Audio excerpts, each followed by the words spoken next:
So my guest this time is Deborah Oronzio, the founder of Self-Empower Coaching. Deborah helps people explore their career path, whether that's a new job, advancement within their established career, or carving out a completely new path, including starting up their own business. She holds certification from Coach Training Academy, and this is my favorite, the Life Mastery Institute as a Dream Builder Coach. Deb, welcome to Job Search Radio. Great to have you on. Oh, that's wonderful, Jeff. Thanks for having me on. You're very welcome. I love that. Dream Builder Coach. Dream Builder Coach. Yeah. What does a Dream Builder Coach do? Sounds dreamy, doesn't it? Ooh. I would say that in a few words, a Dream Builder Coach is someone who helps another with building a vision for themselves in their lives. And it's all about transformational thinking. Many times when we've achieved success in our career, we can come to a point where we say, yes, I've been successful in all of the traditional ways. However, I'm no longer feeling the satisfaction and the significance that I seek for my future path. However, we are so entrenched in what it is that we've been doing to date that we sometimes can feel stuck. The first place we tend to go is to look at our current circumstances and to say to ourselves, well, I don't know how I'm going to do that. Dream building is a whole set of tools and resources that helps a person to realize that we can look beyond our current circumstances, whatever they might be, and we can carve out for ourselves a vision for the future that will help us to not only conceive that idea in our minds, but will also help us to achieve that idea in physical reality. That's fabulous. Because the fact of the matter is, a lot of folks, I'm getting a little bit of an echo on my side. So a lot of folks get stuck and they start thinking that all they have to do is fix their current circumstances. And unfortunately, most circumstances are not fixable. After all, the environment invariably wins. You wind up in a place where they're used to doing it one way or another, and they don't feel particularly motivated to adapt. And so why should they? So it's true. So how does someone start looking at their dreams or create a vision for their future? How do you help people in this process? It sounds a little too simple to believe, but it starts with one fundamentally simple question, the answer to which may not be so simple. What do you want? No, not what we want. We go a little bit stronger than that. And what we ask ourselves is, what would I love? Ooh. What would I absolutely love doing? And for some people, that might be that they want to stay in their own company, the company they're in. They want to stay in the career that they are in, but they may feel like a promotion is in order, a raise is in order, some other level of recognition is in order. For others, it might be, I've done this, I've followed this XYZ career path for, 10 years now, 20 years now, whatever. I think it's time for me to try something new. And there's something inside of me that keeps calling to me saying, why don't you check it out? So yes, the question itself is simple. The answer to that question, what I do with people is to help and to facilitate the process through which they can explore their inner selves to answer that question for themselves. So let's pretend you're working with me. Mm-hmm. So I'm a guy who has spent a lot of my career being a headhunter. And let's say I don't want to be a headhunter anymore. And you ask me that question. I love provocative questions like that because the simpler they are, the more elegant they are.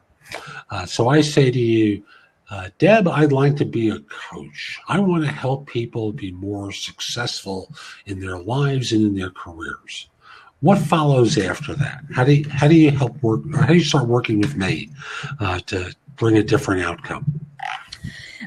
If we are following the formal Dream Builder program, which I am certified to facilitate, that is not a program that was developed by me. It was developed by a world-renowned personal and professional development expert whose name is Mary Morrissey. There is an element of that program, Jeff, that is there's the learning portion to that program.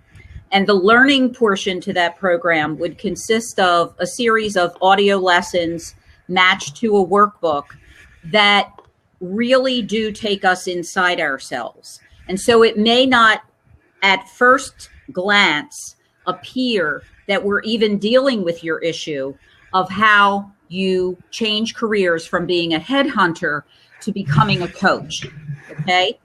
It is going to explore within you the assets that you have available to yourself for making that move. It's going to explore things like sometimes referred to as the pain-pleasure principle, sometimes referred to as longings and discontent. So we're going to take some time to explore, well, why is it that you want to be a coach, Jeff?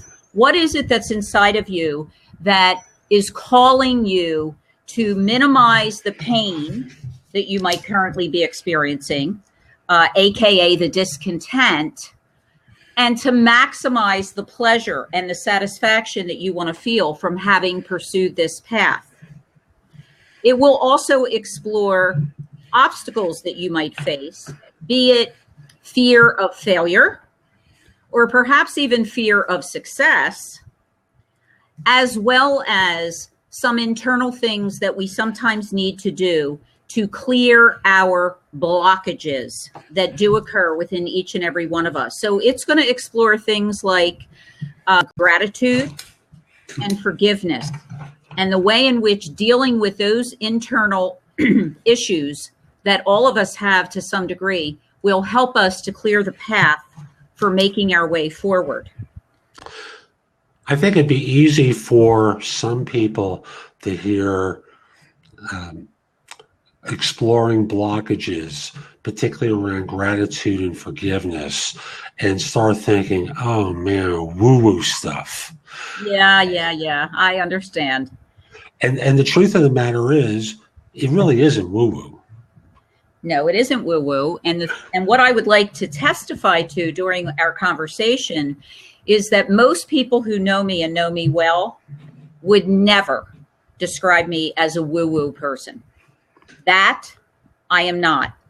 However, I have been convinced through going through this program and also through my involvement in some other women's mastermind programs that there is a great deal to be reaped from practicing an attitude of gratitude. If I just start there, it simply we've all heard the expression, attitude is everything. And I used to use that expression with my son when he was a disgruntled high school student many, many years ago. And I think I was only half using the words without really being able to even apply that principle myself. The fact of the matter is that all of us, most especially all of us in the developed world, have many things to be grateful for. And they can be small things like, hey, I woke up this morning, or the weather outside is beautiful, or I was able to offer someone a smile today who maybe didn't look so happy. They can be very small things and they can be very good, big things. The bottom line is practicing gratitude and taking the time to be thankful for what it is that we do have in our lives is so very helpful for opening up the obstacles that we feel like we may face and giving us a completely new perspective on what things really look like. Beautiful. And folks, we'll be back with more from Deb in just a moment. But first, okay, we are back. And when I interpret what you were saying, it feels to me like connecting with heart space is a part of understanding your vision and understanding how to fulfill that. Am I interpreting correctly? Yes, you said heart space, right? Yes, I did. Yes, that is a very, very nice connection to make. Sometimes I use the analogy of nature. You know, we're perhaps a little bit more here in North Carolina, we're perhaps a little bit more on the backside of spring at the moment.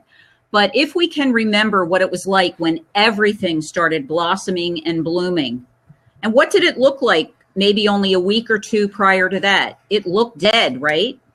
Yes, it did. Nature's law is really abundance. As we are part of nature, we are part of yet another woo-woo term, but we are part of an abundant universe.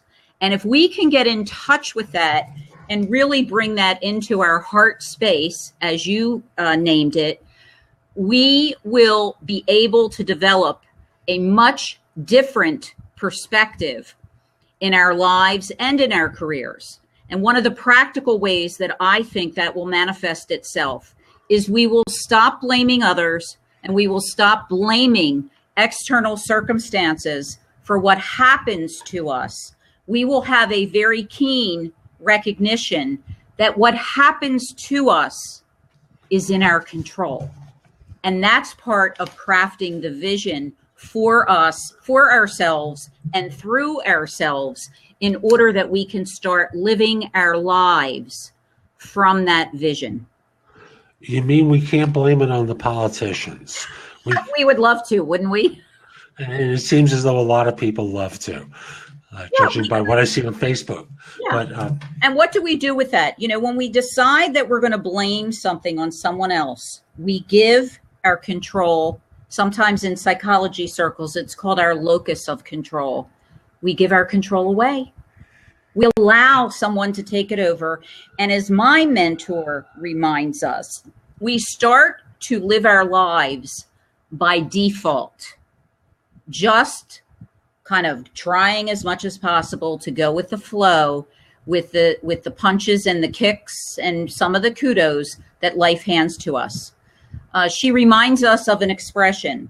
There are some people who live a full 99 years. There are others who live 1 year 99 times. And the latter of those two is like living our lives by default. it reminds me of that scene in Forrest Gump when the feather appears in so many different circumstances throughout his life. And it's obviously a metaphor for Forrest as he blows with the wind from one circumstance to another. And obviously, over the course of the movie, he achieves tremendous success, loses the love of his life, becomes a parent, after she dies, and all sorts of marvelous things happen to him. But the movie is a wonderful parable, and it's not the way most lives work. When we give up our power, our control, what ultimately happens is others control us, and we become victims. If you couldn't see me, I had air quotes up. Yeah. We become victims of circumstance, and that's not really useful. No, it's not useful. None of us, I think that in our heart of hearts, none of us want to view ourselves as a victim. And if we haven't recognized that yet, I think it behooves us to recognize that other people don't really want to associate with people who are victims. No, they don't. The victims, it's like, what good does it do? Well, we have compatriots in whining. That's about it. It doesn't change anything. We feel better because others whine about the same stuff that we do. Right. And so we feel understood. So we become, partners, as you said, partners in whining. And when we stand back from that and we say, well, what has really been accomplished here? Nothing. Right. So we've got someone who has an idea of what they want. They want to be doing differently. And they're starting to go through this process to identify things they're grateful for and to go into greater detail to connect with I'll call it soulfulness, heart space, whatever term someone wants to use to describe that, going inside to really connect and understand and appreciate at a deep level what the change they want to make is, and more importantly, and why. Most importantly, Yes. that's the most important question for us to ask ourselves. Why is it that I am drawn to this dream or to this vision? If we can really get in touch with our why, and we know that it is authentic and sincere, and we can keep our vision in front of us always and frequently, we will be amazed at the ways in which the hows fall into place. I agree. It's amazing. As I've done coach training along the way, I've learned the importance of the why, understanding it at a deep level. What's that thing that's going to drive me in the face of all the challenges that invariably happen? Unless I'm connected with the why, it's too easy to experience that puff that's going to blow me in a different way, unless I'm able to stand resiliently against that breeze. Do I have that right? Yeah, I would say that's the way that it is, because despite the fact that we're talking about dream building, which, yes, we've acknowledged can sound a little woo-woo, when we are dream building, designing the dream itself is only the first step. We still have to take action every single day in the direction of that dream or vision that we have created for ourselves. And it doesn't always have to be that the steps we take are monumental, but we need to commit ourselves to say we will take at least one action step, even if it's something like looking up something on the internet, researching a company that we think we might be really interested in working for, so that we are continually moving in that direction. This is not magic where once we claim the dream, it's just going to come along and plop into our laps. That sounds remarkably like effort. Oh, yes, there is effort involved in this. But if we have our why in order, that effort will not seem as difficult as maybe it once did. Amen, sister. I've found that it's helpful for me to remember a couple of, I'll call them power patterns for lack of a better term, inspiring terms that help me to remember that why.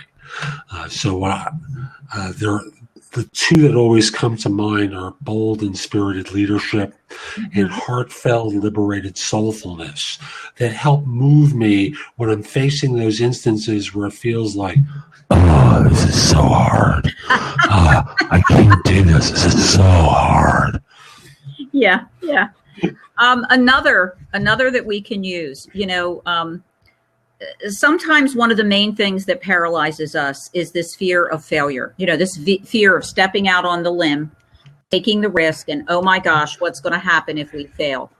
I love the way that my mentor expresses failure to us. She expresses it in two ways. One is failure is nothing more than the fact that you are standing at the border of everything that you have known to date. Okay, you're just standing at that border. And that fear that you're experiencing about stepping over that border and that fear of maybe failing, it's really nothing more than feedback. Everyone knows the infamous Thomas Edison quote, whether he created 9,000 renditions, 10,000 renditions, whatever it was, when he was asked, how did he keep on in the face of so many failures? His reply was, I didn't fail at all. I simply found 9,999 things that did not work.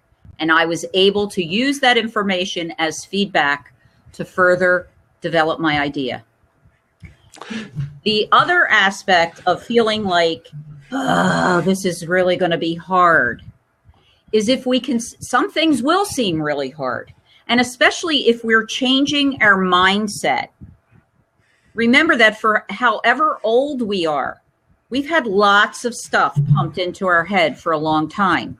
If we are working towards changing our mindset, that's going to be really hard. However, if we can simply remind ourselves every once in a while when those, oh, this is hard thoughts come into our mind, we simply say to ourselves, oh, this is what it looks like while it's all getting worked out. That's a nice way to phrase it. I think what happens to a lot of adults, and I'm going to put it in this kind of simpleton language, adults at a certain point stop experimenting. Yeah. And they stop doing things differently. Like, I was talking to someone last night, and when he was very young, as like an 8-year-old boy growing up, he loved to experiment and do things differently. And if it didn't work out, he said, "Oh well, it happens. It didn't work out this time." He'd try a different experiment, and he delighted in the experimentation. And there was no failure. It's just another experiment that he ran.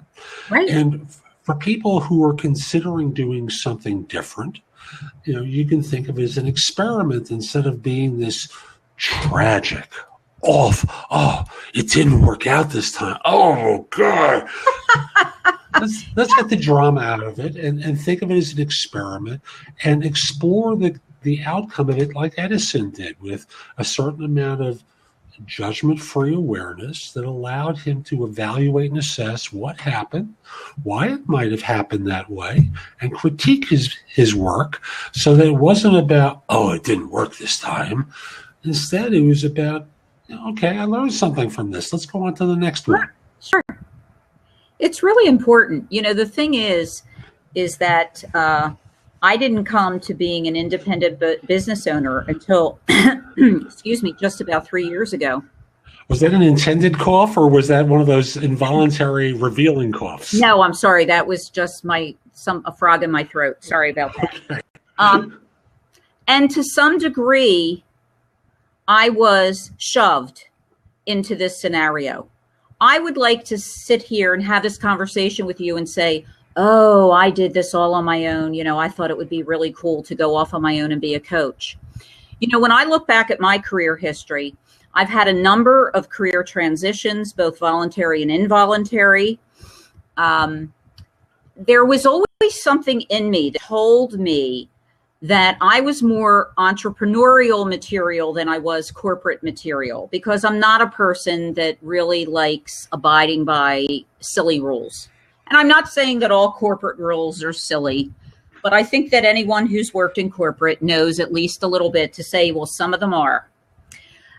Despite that, I never really had a good handle, and I did not serve myself well by investing some time into figuring out what is it that I would really love to be doing.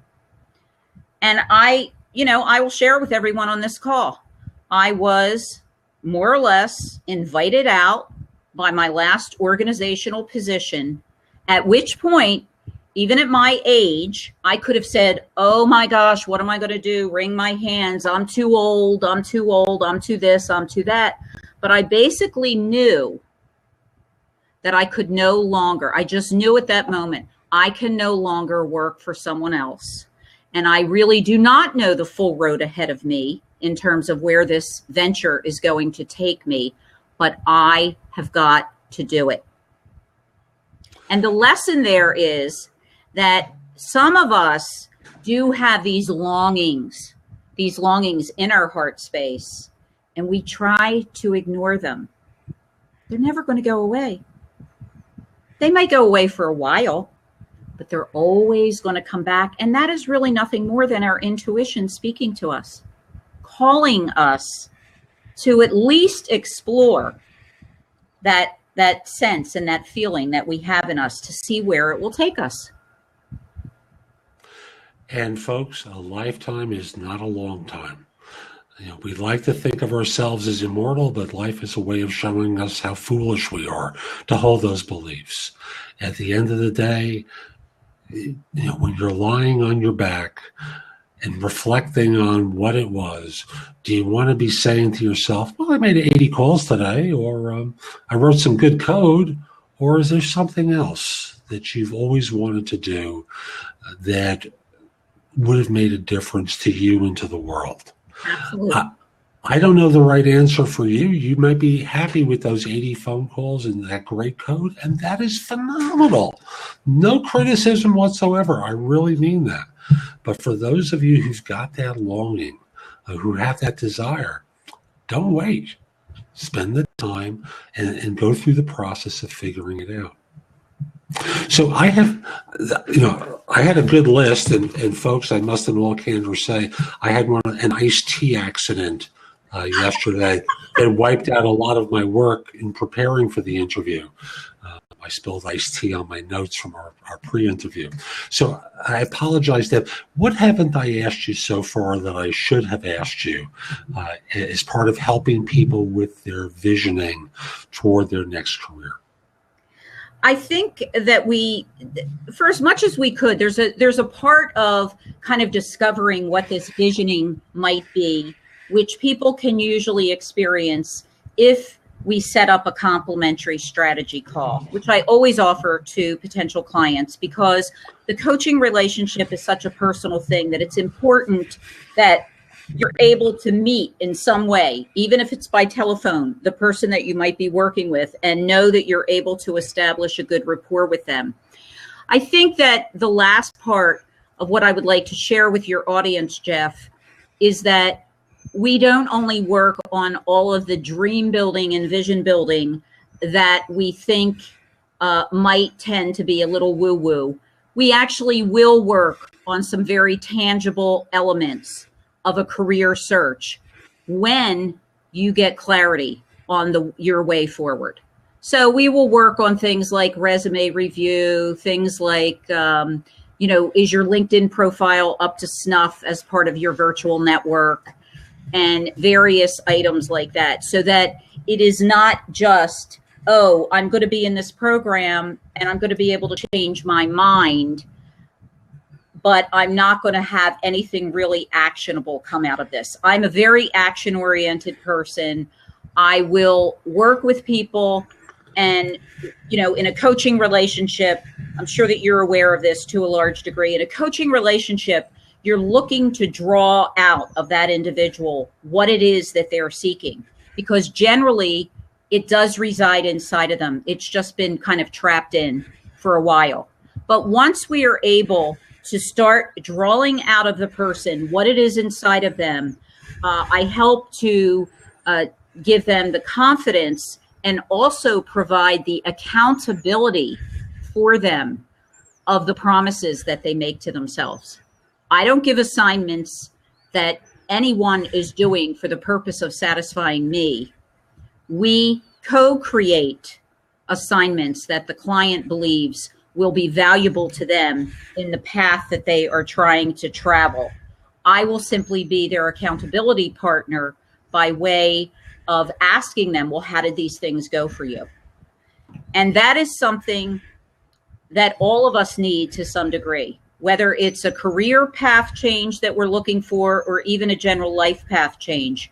We can have a tendency to make commitments to ourselves that many times are the first things we give away. Fascinating, isn't that? Yeah. Mm-hmm. I really want to be a jockey, and someone persuades us to change. Now, folks, if you're listening to this as a podcast, I'll never be a jockey. But fundamentally, people decide what they want out of life, and then decide that when someone goes, they surrender their dream to someone else. Yes. It's amazing how that works. And it's one thing to defer it because there's a concrete reason. You may have a health issue, for example, that keeps you from acting on it right now. But, it's, like I said, a lifetime does not last forever. You have to start making moves or realize the consequence of those decisions/indecisions that you've made along the way. And I think another important element is, don't beat yourself up. If you haven't done something about it to date, and you know that you have some kind of a longing inside of you, there is no real value in looking back and spending energy to beat yourself up about it. Simply decide from this day forward that you're going to move in the direction to find out for yourself what that dream, what that vision is, what that goal is, whatever it is that you want to call it, and start exploring your path forward. That's the best advice that I can give to people, because the time is now, and looking to the past and making excuses for the past, it simply doesn't serve anyone. It's one thing to learn from it. It's another thing to make excuses or beat yourself up.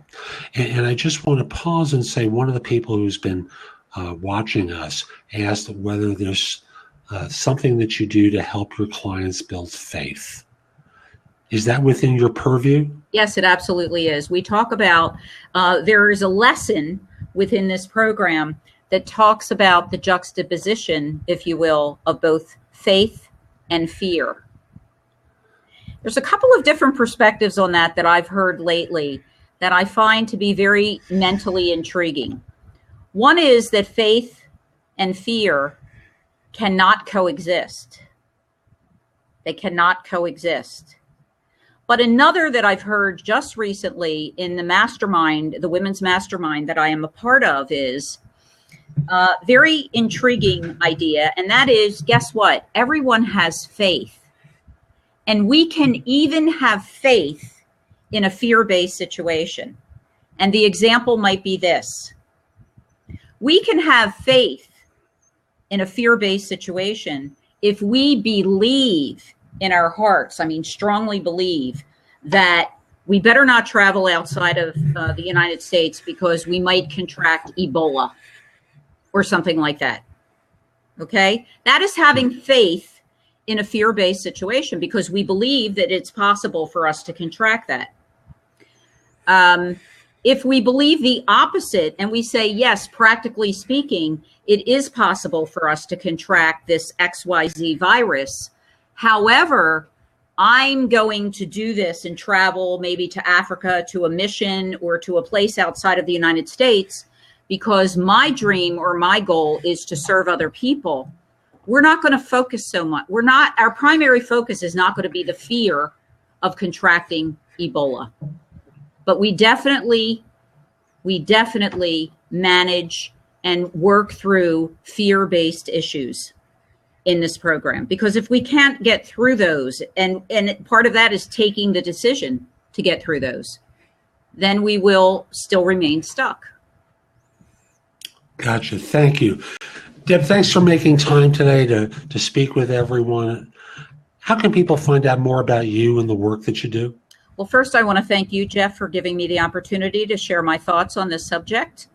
As you mentioned at the beginning, the name of my company is Self-Empower Coaching. And yes, that is a grammatical error, but it is purposeful. So they can visit my website at www.selfempowercoaching.com. Or certainly I invite people to link with me, connect with me on LinkedIn. I don't have that URL off the top of my head, but if you can see my name posted on this video cast, my last name is spelled Oronzio,